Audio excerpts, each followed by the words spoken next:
പക്ഷേ ട്രംപ് ഹമാസുകളോട് പറയുകയാണ് മര്യാദക്കെങ്കിൽ മര്യാദയ്ക്ക്, ഇല്ലെങ്കിൽ എക്കത്തിന് അങ്ങോട്ട് ശരിയാക്കി കളയുമെന്നുള്ളത്. അപ്പോൾ ഇപ്പുറത്തോട് നോക്കിക്കഴിഞ്ഞിട്ടുണ്ടെങ്കിൽ നെതന്യാഹുവും പറയുന്നുണ്ട് ശക്തമായിട്ടുള്ള ആക്രമണത്തിന് ഉത്തരവിട്ടിരിക്കുകയാണ്. ഇവർ പറയുന്ന ഒരു കാര്യം ഹമാസ് വെടിനിർത്തൽ കരാർ ലംഘിച്ചു എന്നുള്ളതാണ്. സത്യത്തിൽ ഈ സമാധാന ചർച്ചയൊക്കെ നടത്തിയത് ആർക്ക് വേണ്ടിയായിരുന്നു? അല്ല, ഇവരിങ്ങനെ പറയുകയും വീണ്ടും ആക്രമണം നടത്തുകയും ചെയ്യുന്നത് നമുക്ക് മനസ്സിലാവുന്ന കാര്യമല്ല. ഇപ്പോൾ സാധാരണ ചെന്നായുടെ ഒരു നിയമമുണ്ട്. ചെന്നായ എന്ത് ചെയ്യുന്ന വെച്ച് കഴിഞ്ഞാൽ വെള്ളം കലക്കും, എന്നിട്ട് നീ എന്തിനാ വെള്ളം കലക്കിയെന്ന് പറഞ്ഞിട്ട് ആരെയും പിടിച്ചിരുന്നു. അത് തന്നെയാണ് ഇവിടെ നെതന്യാഹുവും അതേപോലെ തന്നെ ട്രംപും ചെയ്തുകൊണ്ടിരിക്കുന്നത്. ട്രംപൊന്നും ചെയ്യുന്നില്ല, മാറിയെന്ന് അത് ചെയ്യും ഇത് ചെയ്യുന്നൊക്കെ പറഞ്ഞുകൊണ്ടിരിക്കുകയാണ്, അല്ലെങ്കിൽ അങ്ങനെ ചെയ്യും എന്നൊക്കെ ഭീഷണിപ്പെടുന്നു. മാത്രം നെതന്യാഹു എന്ത് ചെയ്യുന്ന വെച്ചാൽ അദ്ദേഹത്തിൻ്റെ പട്ടാളത്തെ ഉപയോഗിച്ച് ഇപ്പോഴും ഗാസയിൽ ആക്രമണം നടത്തിക്കൊണ്ടിരിക്കുന്നു. കഴിഞ്ഞ ദിവസം 5 പേര് മരിച്ചു, കുറച്ച് ദിവസം മുമ്പ് 45 പേര് മരിച്ചു. ഇതിന് കാരണം പറയുന്നത് എന്താണ്? ഹമാസ് കരാർ ലംഘിച്ചു. ഹമാസ് കരാർ ലംഘിക്കുന്നതിന് ഈ സാധാരണക്കാരായിട്ടുള്ള ആളുകൾ എന്തിനാണ് അവർ വീണ്ടും വെടിവെച്ച് കൊല്ലുന്നത്, അതുപോലെ ബോംബിട്ട് കൊല്ലുന്നത് നമുക്ക് മനസ്സിലാവില്ല. അത് ചോദിക്കുമ്പോൾ ഞാനൊരു കാര്യം ചോദിക്കട്ടെ, ഈ ഹമാസുകൾ ഈ സാധാരണ മനുഷ്യരെ മനുഷ്യകവചമാക്കിയിട്ടാണല്ലോ ഉപയോഗിക്കുന്നത്? അല്ല, ഇപ്പോഴത്തെ അതിനൊന്നും ഒരു പ്രസക്തി ഇല്ല, കഴിഞ്ഞല്ലേ, നേരത്തെ അതൊക്കെ പറയാമായിരുന്നു. ഇപ്പോൾ ഈ വെടിനിർത്തൽ കരാറായി കഴിയുമ്പോൾ എന്താണ് ഹമാസിൻ്റെ റോൾ എന്നുള്ളത് അവർ തീരുമാനിക്കണമല്ലോ, കരാറുകാർ തീരുമാനിക്കണം. അത് തീരുമാനിച്ചിട്ടുണ്ടോ നമുക്കറിയില്ല, തീരുമാനിച്ചിട്ടുണ്ടോ എന്നുള്ള കാര്യം. കാരണം ഇവർ അവരെ വെടിവെച്ചു ഇവിടെ വെടിവെച്ചു എന്നൊക്കെ പറഞ്ഞിട്ടാണ് ഹമാസ് കരാർ ലംഘനം നടത്തിയെന്ന് പറഞ്ഞിട്ട് ഇവർ ആക്രമണം നടത്തും. എന്നിട്ട് ഹമാസിനെ അല്ല ഇസ്രായേൽ സൈന്യം കൊല്ലുന്നത്, പകരം സാധാരണക്കാരായിട്ടുള്ള ആളുകൾ, അവരെയാണ് എളുപ്പം, വെറുതെ കുറേ ബോംബ് കൊണ്ട് ആരെങ്കിലും എത്തിയിട്ടാകില്ല. അങ്ങനെ ഒരു പരിപാടിയാണ് അവിടെ നടന്നുകൊണ്ടിരിക്കുന്നത്. നമുക്കത് മനസ്സിലാക്കാൻ പറ്റുന്നൊരു കാര്യമല്ല. ലോകം ആഗ്രഹിച്ചത് ഗസയിൽ സമാധാനമുണ്ടാകണം എന്നുള്ളതാണ്. ഹമാസ് അവിടെ വേണം എന്ന് ലോകത്തിന് ആഗ്രഹം എന്നുള്ള കാര്യമല്ല. അവിടെ ജീവിക്കുന്ന പലസ്തീനികളായിട്ടുള്ള സാധാരണക്കാരായിട്ടുള്ള മനുഷ്യർക്ക് സമാധാനം കിട്ടുക, അതാണ് ലോകത്തിൻ്റെ ആഗ്രഹം. അതായിരുന്നു. അതുകൊണ്ടായിരുന്നു ആ ഉച്ചകോടിയിൽ എല്ലാ രാഷ്ട്രങ്ങളും ആവേശത്തോട് പങ്കെടുത്ത് നമ്മൾ ഇന്ത്യയും അതേപോലെ തന്നെ ചൈനയും റഷ്യയും ഒക്കെ അതിന് പിന്തുണ നൽകുകയൊക്കെ ചെയ്തു. അതൊക്കെ കൊള്ളാം. പക്ഷേ നമ്മളെല്ലാ ദിവസവും കേട്ടുകൊണ്ടിരിക്കുന്ന വാർത്ത എന്താണ്? ഗസയിൽ നിന്ന് വരുന്ന വെടിവെച്ചകൾ മാത്രമാണ്. അതിൻ്റെ പേരിൽ മരിക്കുന്ന മനുഷ്യരുടെ വാർത്തകളുമാണ് വന്നുകൊണ്ടിരിക്കുന്നത്. അപ്പം എന്താണ് നെതന്യാഹു ഉദ്ദേശിക്കുന്നത്, എന്താണ് ട്രംപ് ഉദ്ദേശിക്കുന്നത് നമുക്ക് മനസ്സിലാകുന്നില്ല. ഒരാൾ പറഞ്ഞ് ശരിപ്പെടുത്തും, എല്ലാത്തിനും തീർത്തളെ മര്യാദ.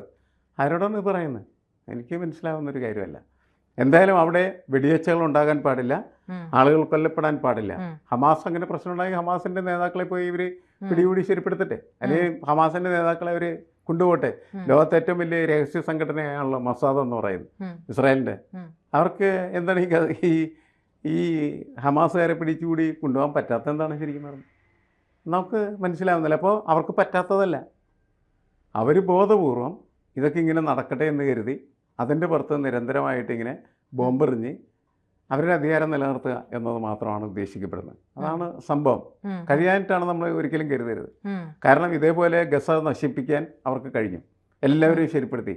അവിടെ ഒരു കെട്ടിടം പോലും ഇല്ല എന്നുള്ളതാണ്. അങ്ങനെയുള്ള സ്ഥലത്ത് ഹമാസ് ഉണ്ടെന്നൊക്കെ പറഞ്ഞിട്ട്, ഹമാസ് ഇങ്ങനെ ചെയ്യണമെന്നൊക്കെ പറഞ്ഞിട്ട് വീണ്ടും ആക്രമണം നടത്തുന്നത് മാത്രമേ ഉള്ളൂ. ഇനി ഹമാസിൻ്റെ ആരെങ്കിലുമൊക്കെ ഉണ്ടെങ്കിൽ ഈ മൊസാദിനെ ഇവരെ അവിടെ നിന്ന് പിടികൂടി ബന്ദികളാക്കി തന്നെ കൊണ്ടുപോകാവുന്നതാണ്. അങ്ങനെയൊക്കെ കൊണ്ടുപോയി കഴിഞ്ഞാൽ ഈ പ്രശ്നം അവസാനിച്ചു പോകും. പ്രശ്നം അവസാനിക്കാൻ പാടില്ല എന്ന് അതെ, ഇവരുടെ ഉദ്ദേശം എന്ന് പറഞ്ഞാൽ ഒരിക്കലും പ്രശ്നം അവസാനിക്കരുത്, ഇടക്കിടക്ക് ഇങ്ങനെ ബോംബിട്ടുകൊണ്ടിരിക്കണം, കുറച്ച് ആളുകളെ കൊന്നുകൊണ്ടിരിക്കണം എന്നുള്ളത് മാത്രം. അല്ല, അതാണ് അവർ ഉദ്ദേശിച്ചുകൊണ്ടിരിക്കുന്നത്. അതുകൊണ്ട് അവർക്ക് നേട്ടമുള്ളത്, നെതന്യാഹുവിന് നേട്ടമുണ്ട്. ഇസ്രായേലിൽ എപ്പോഴും അദ്ദേഹം ഒരു ഹീറോ ആയിട്ട് ഇങ്ങനെ നിൽക്കും. ഏത് തെരഞ്ഞെടുപ്പ് വന്നാലും അദ്ദേഹത്തിന് വീണ്ടും അധികാരത്തിലേക്ക് തിരിച്ചു വരാനായിട്ട് കഴിയും. അതാണ് ബേസിക് ആയിട്ടുള്ള അതിൻ്റെ ഒരു ലക്ഷ്യം, അതായിരിക്കും. ആ ലക്ഷ്യ സാക്ഷാത്കാരത്തിന് വേണ്ടി നിൽക്കുക. പിന്നെ ഇങ്ങനെ പ്രശ്നങ്ങൾ ഉണ്ടായിക്കൊണ്ടിരിക്കുന്ന സമയത്ത് എല്ലാവർക്കും എല്ലാ ദിവസവും സംസാരിക്കാം. ട്രംപിന് ദിവസവും സംസാരിച്ചുകൊണ്ടിരിക്കുക സമാധാനത്തെക്കുറിച്ച്. ഇതൊന്നും ഇല്ലെങ്കിൽ പിന്നെ ഒരു സംഭാഷണത്തിനും പ്രസക്തിയില്ല. ഇവർ യഥാർത്ഥത്തിൽ ചെയ്യേണ്ടത് വെടിനിർത്തൽ നിലവിൽ വന്നു, സമാധാനം കൊണ്ടുവരിക, അവിടുത്തെ പുനർനിർമ്മാണ പ്രക്രിയകളിലേക്ക് തിരിച്ചു പോവുക. അതിനൊന്നും ഇതുവരെ സംവിധാനങ്ങളായിട്ടില്ല. മാത്രമല്ല, ഇവരിപ്പോൾ പറഞ്ഞുകൊണ്ടിരിക്കുന്ന ഒരു കാര്യം, ഈ വെടിനിർത്തൽ വ്യവസ്ഥ പ്രകാരം ഹമാസ് ബന്ദികളെ കൈമാറണമല്ലോ, ബന്ദികളുടെ മൃതദേഹാവശിഷ്ടങ്ങളൊക്കെ നൽകാനുണ്ട്. അപ്പോൾ ഇത് നൽകിയതിൽ യുദ്ധത്തിൻ്റെ ആദ്യ നാളുകളിൽ വീണ്ടെടുത്ത മൃതദേഹാവശിഷ്ടങ്ങൾ തന്നെയാണ് കൊടുത്തിട്ടുള്ളത് എന്നുള്ളൊരു കാര്യവും പറയുന്നുണ്ട്. ഇത് വെടിനിർത്തൽ കരാറിൻ്റെ വ്യക്തമായിട്ടുള്ള ലംഘനമാണ് എന്ന് അവർ ചൂണ്ടിക്കാണിക്കുന്നു. മാത്രമല്ല, ചൊവ്വാഴ്ച കൈമാറാനിരുന്ന മൃതദേഹം തൽക്കാലം വിട്ടു നൽകില്ലെന്ന് ഹമാസ് അറിയിക്കുകയും ചെയ്തു. 13 ബന്ദികളുടെ ഭൗതികാവശിഷ്ടങ്ങളാണ് ഹമാസ് വിട്ടു നൽകാനുള്ളത്. അപ്പോൾ ഇതൊന്നും നൽകിയിട്ടില്ല എന്നുള്ളതാണ് പറയുന്നത്. അല്ല, നമുക്കത് ശരിയാണ്. ഇതിനൊക്കെ ഒരു കാരണമായിട്ട് ഇതെല്ലാം അവർക്ക് പറഞ്ഞുകൊണ്ടിരിക്കാനായിട്ട് കഴിയും. പക്ഷേ അതിന് പകരമായിട്ട് ഇത് പരിഹരിക്കാനായിട്ടുള്ള ഒരു നിർദ്ദേശവും അവർ മുന്നോട്ടൊക്കെ അതിനുവേണ്ടി പരിശ്രമം നടക്കുന്നില്ല എന്നുള്ളതാണ്. അവരാകെ ചെയ്തുകൊണ്ടിരിക്കുന്നത് ബോംബിട്ടുകൊണ്ടിരിക്കുന്നു എന്നുള്ളത് മാത്രമാണ്. ഹമാസും അല്പം മെരുങ്ങുന്നില്ലല്ലോ, ഹമാസും ശക്തമായി തന്നെ നിൽക്കുകയല്ലേ. അല്ല, ഹമാസിന് ഇനി എന്തെന്നാണ് മെരുങ്ങാനും മെരുങ്ങാതിരിക്കാനുള്ളത്? ഹമാസ് ഈസ് വാട്ട് എന്ന് വേണമെങ്കിൽ എല്ലാവരും ചോദിക്കുന്ന സ്ഥിതിയിലെത്തിയല്ലോ. ഈ നമ്മളെ ഇപ്പോഴും അത്ഭുതപ്പെടുത്തുന്ന അല്ലെങ്കിൽ അമ്പരപ്പിക്കുന്ന ഒരു കാര്യം, ഇപ്പോഴും ഹമാസ് എന്ന് പറയുന്നത് എന്തോ വലിയ സാധനമാണ് എന്നാണ് നെതന്യാഹു പറയുന്നത്. അതാണ് നമുക്ക് മനസ്സിലാക്കാൻ പറ്റാത്തത്. നമ്മൾ മനസ്സിലാക്കിയെടുത്തോളം ഹമാസ് ഒന്നുമല്ല എന്നാണ് നമ്മൾ മനസ്സിലാക്കപ്പെടുക. കാരണം അതേപോലെ ഗസ എന്ത് ചെയ്തു? ഇടിച്ച് തരിപ്പണമാക്കി കളഞ്ഞു ഇസ്രായേൽ. ഇനിയും അവിടെ വലിയൊരു ഹമാസ് ഉണ്ടെന്ന് പറയുന്നത് ലോകത്തെ ആളുകളെ പറ്റിക്കാൻ വേണ്ടി തന്നെയാണെന്നാണ് നമ്മൾ കരുതുന്നത്. ഈ പലസ്തീനികളെ വിട്ടുകൊടുത്തതിൽ 150ഓളം ഹമാസ് ഭീകരരും ഉണ്ടായിരുന്നു. ഈ ഹമാസ് ഭീകരര് കെയ്റോയില് ഹോട്ടലില്, ആഡംബര ഹോട്ടലിലാണ് താമസിച്ചുകൊണ്ടിരുന്നത്. ഒടുവിൽ ഈ വിവരം അറിയുമ്പോൾ ആ ഹോട്ടലുകാർ ഇവരെ ഒഴിപ്പിക്കുന്നുണ്ട്. മറ്റൊരു ഏറ്റവും സൗകര്യങ്ങളുള്ള മറ്റൊരു ഹോട്ടലിലേക്ക്, മിനി ബാറുണ്ട്, റെസ്റ്റോറൻ്റ് ഉണ്ട്, സ്വിമ്മിംഗ് പൂളുണ്ട്, അങ്ങനെയുള്ള എല്ലാ സൗകര്യങ്ങളോടും കൂടിയിട്ടുള്ളൊരു ഹോട്ടലിലേക്ക് ഇവരെ മാറ്റി അതിസുരക്ഷയും ഇവർക്ക് കൊടുത്തിട്ടുണ്ട്. അപ്പോൾ ഹമാസുകൾ ശക്തമല്ല എന്ന് പറയുന്നതിൽ അർത്ഥമുണ്ടോ പക്ഷേ? ഇത് ഇങ്ങനെ ഒരു ഇത്രയും കെടുതികളിൽ നിന്ന് ബന്ദിയാക്കപ്പെട്ട് ഇവർ പുറത്തിറങ്ങുമ്പോൾ സാധാരണക്കാരന് അവൻ്റെ കുടുംബത്തോടൊപ്പം പോയിട്ടുണ്ട്. ഇവരെല്ലാം സുഖ സൗകര്യങ്ങളിലേക്ക് പോവുകയാണെങ്കിൽ ഹമാസുകൾ ഇതെന്ന് വെച്ചാൽ ഹമാസിൻ്റെ ഒരു യുദ്ധതന്ത്രത്തിൻ്റെ ഭാഗമായിട്ട് അവർ തീറ്റിപ്പോറ്റുന്ന ഭീകരർ എന്നല്ലേ നമുക്ക് പറയാൻ പറ്റുള്ളൂ. അവരെ കൊണ്ടുപോയി വളരെ സുഖഭീഷ്ടമായിട്ടുള്ള രീതിയിൽ താമസിപ്പിക്കുന്നു. വീണ്ടും എന്താണോ ഹമാസ് പറയുന്നത് അത് ചെയ്യാനായിട്ട് അവരെ പ്രാപ്തരാക്കും.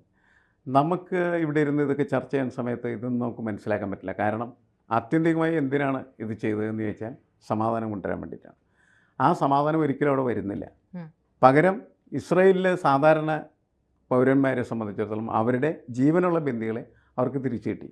അതാണ് അവിടെയുള്ള ആളുകളുടെ ഏക ആശ്വാസം. മരിച്ചവരുടെ അവശിഷ്ടമാണ് ഇപ്പോൾ തർക്കമായിട്ട് നിൽക്കുന്നത്. ഹമാസിനാണെന്ന് വെച്ചാൽ അവരുടെ ഭീകരപ്രവർത്തകരായിട്ടുള്ള കുറേ ആളുകളെ വീണ്ടും ഭീകരപ്രവർത്തനത്തിന് വേണ്ടിയിട്ട് ഉപയോഗിക്കാനായിട്ട് കിട്ടി. ഇതൊക്കെ എങ്ങനെയാണ് സമാധാന ഉടമ്പടിയായിട്ട് നമുക്ക് വിലയിരുത്താനായിട്ട് കഴിയുക? നമുക്ക് മനസ്സിലാവില്ല. അപ്പോൾ അതുപോലെ അത് തന്നെയാണ് ഇപ്പോൾ എന്നോട് ചോദിച്ചല്ലോ, ഹമാസ് ശക്തിയില്ല എന്ന് പറയാൻ പറ്റുമെന്ന്. പറ്റില്ല, ഇങ്ങനെയാണെങ്കിൽ പറയാൻ പറ്റില്ല. അപ്പോൾ എവിടെയാണ് ഹമാസ് ഉള്ളത്? ഹമാസ് എന്തായാലും ഗസയിലില്ല, പിന്നെ എവിടെയാണ്? ആ പലസ്തീൻ പ്രദേശങ്ങളിലെങ്ങുമില്ല. അവരെവിടെയോ വേറെയാണ് താമസിക്കുന്നത്, വേറെ ഇടങ്ങളിലാണ് അവർ വസിക്കുന്നത്. അതിനുള്ള സംവിധാനം അവർക്കുണ്ടാക്കി കൊടുക്കാൻ കഴിഞ്ഞിരിക്കുന്നു ബാക്കിയുള്ളവർക്കെന്നാണ് നമ്മൾ മനസ്സിലാക്കേണ്ടത്. ഇത്രയും ഫണ്ടൊക്കെ ചെലവഴിച്ചുകൊണ്ട് ഹമാസുകളെ ഇപ്പോഴും സംരക്ഷിക്കുന്നത് ആരായിരിക്കും? അല്ല, ഇതിൻ്റെ പിന്നിൽ നമ്മൾക്ക് വിലയിരുത്താനോ ചർച്ച ചെയ്യാനോ പറ്റാത്തതായ ഒരുപാട് ശക്തികളുണ്ടാകാം. ആ ശക്തികളൊക്കെ കൂടി ഇസ്രായേൽ അടക്കമുള്ള ഇവരെല്ലാവരും തമ്മിൽ നമ്മൾ പുറത്ത് കാണുന്ന ശത്രുത തന്നെ ആകണമെന്നില്ല. ഇടയിൽ അവർക്ക് സൗഹൃദം ഉണ്ടാകാം. അതെന്തിനാന്ന് വെച്ചാൽ ഇതിൻ്റെ ഇടയിൽ ഈ ജിയോ പൊളിറ്റിക്സിൽ അവർക്ക് ഇടപെടാനായിട്ടുള്ള സ്പേസ് ഉറപ്പുവരുത്തുന്നതിന് വേണ്ടിയിട്ടാണ്. സത്യത്തിൽ ആളുകളെ പറ്റിക്കുന്ന ഒരേർപ്പാടായിട്ട് ഈ സമാധാന ഉടമ്പടി മാറിക്കഴിഞ്ഞിരിക്കുന്നു. കൂടുതൽ വാർത്തകളും വിശേഷങ്ങളും നിങ്ങളിലേക്ക് എത്താൻ ABC മലയാളം സബ്സ്ക്രൈബ് ചെയ്യുക, ബെൽ ബട്ടണും അമർത്തുക.